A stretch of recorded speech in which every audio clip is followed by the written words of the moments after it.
Good day, Chief here for Chief Tells Tales.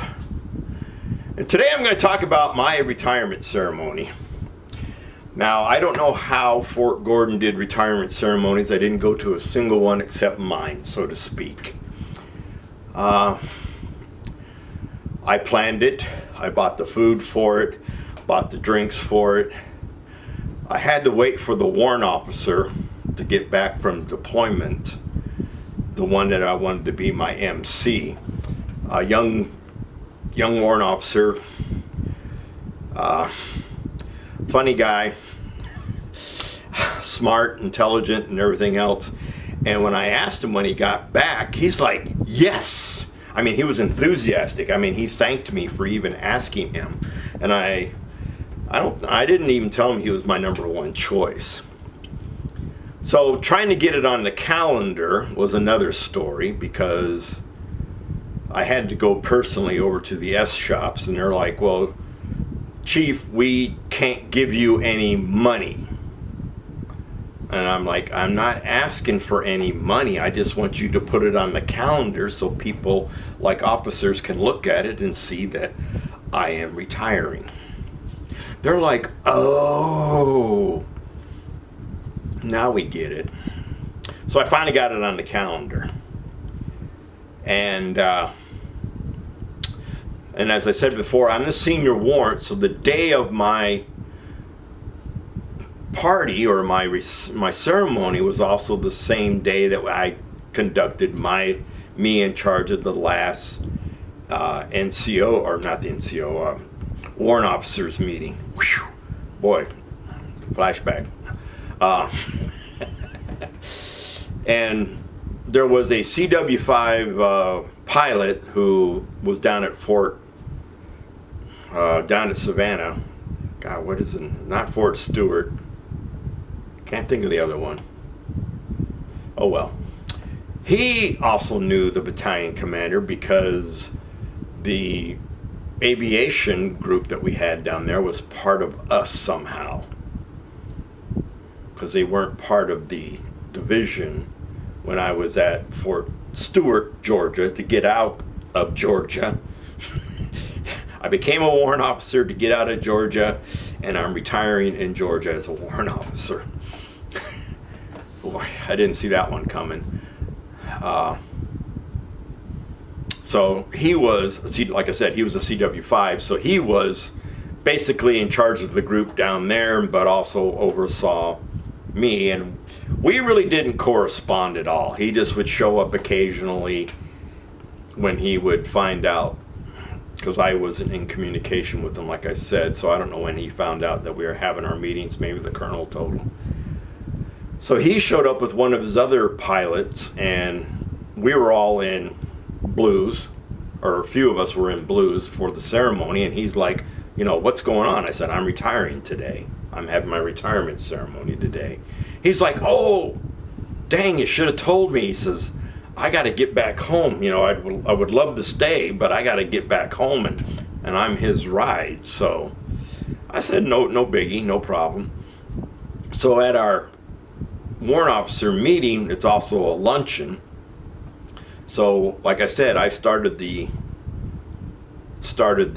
process of all the others getting out. So there was another one retiring, and we gave him his gift that day. He didn't want anything. He didn't want any hoo-ha. He just said, I am retiring. I am leaving. I am gone. I just want to ride into the sunset. So we, the other warrant officers, tricked him. They asked him about his career, got all the information that they possibly could get on him so we could put something on the plaque. My going away gift is downstairs, and I guess I should have brought it up. I'll do that on show and tell some other day. So we had our luncheon ceremonies in the afternoon, and my MC, every time he told a joke in describing me, he would turn around and look for my reaction, but I was stoic that day.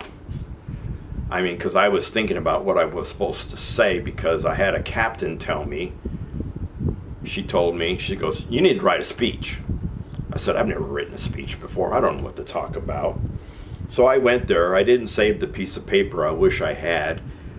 On this piece of paper, all I did is put a few dates on it and a few things that I just wanted to talk about.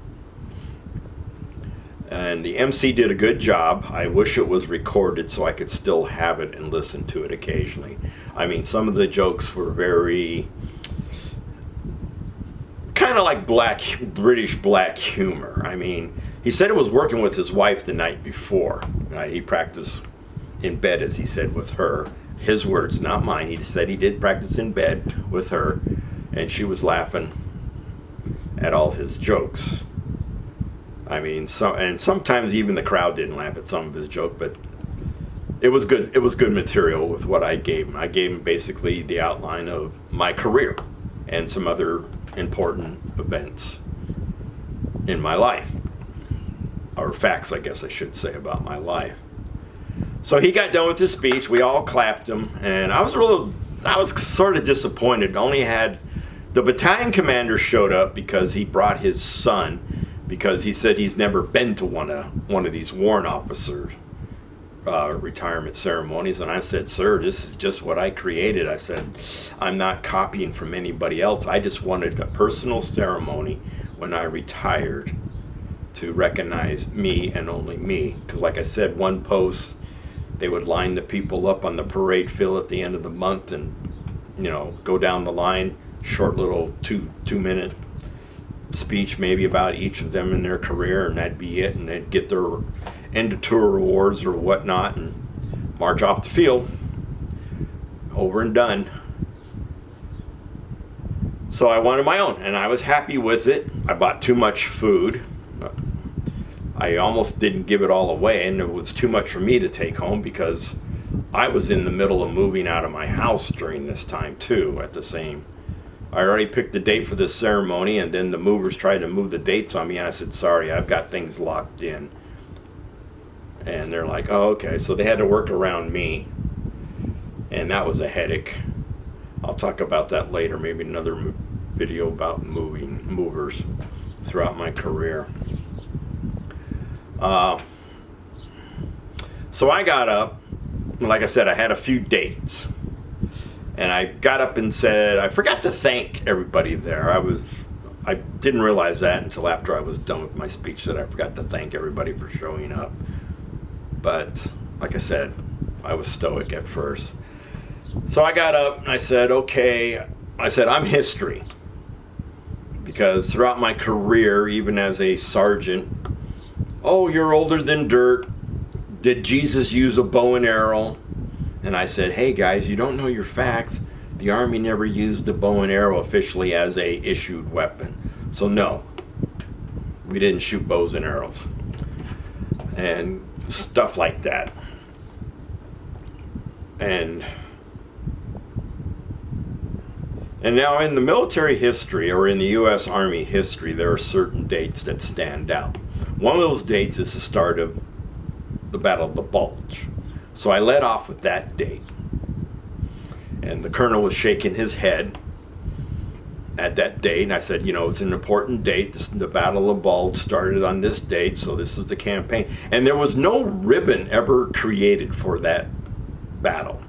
Nobody has a Battle of the Bulge. I was at the Battle of the Bulge ribbon. I don't know why they never created one, because that was like our biggest battle ever in the United States Army, casualty-wise, I think, in such a short period of time. So I said, okay, Battle of the Bulge started, but we're going to go to the other side of the world. My parents got married that same day. So then I talked about the armistice not the armistice, but the ceasefire in Korea. Now, the ceasefire in Korea happened the same year I was born, and the day that the ceasefire took effect was actually one of my proposed birthdays, but I wasn't born on the exact ceasefire. I was born a few days later. So I went to that date, and then, of course, I brought up the fact that that war has not ended. There's no armistice, there's no peace treaty. We only filed a ceasefire. So that war could start any time, and if it does start, now modern day people would be like, "Oh my God, the North Koreans are attacking." Nope, they're just continuing the war. It's not over with. There's no peace treaty there. So I talked about that, and I can't remember what else I talked about. There was other topics that I talked about myself, and I did thank the warrant officer. I wish I could remember his name right now, for my speech. And then, of course, we went through the presentation of all my gifts, because when you retire, you get all kinds of gifts. I guess I should have brought them. I didn't. Maybe I'll do that with a show and tell session. But I had my day, and of course after that, everybody was congratulating me, and like I said, the other warrant officer was like, "Yeah, we had a good time. Maybe I'll do this when I retire next year." We had good food, good times. Everybody came. We had pictures taken. Lots of people saying, "Yeah, you're going to stay around here." No. I said, "No, I'm not staying in Georgia."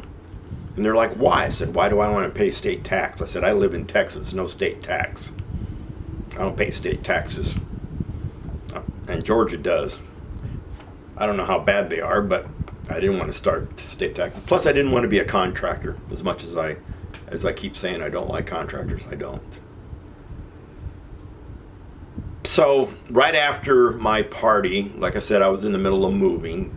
Couple days of moving, and then just a couple days of doing my final out processing there. I spent Thanksgiving, because it was just like the week before Thanksgiving. I spent Thanksgiving with some of my soldiers.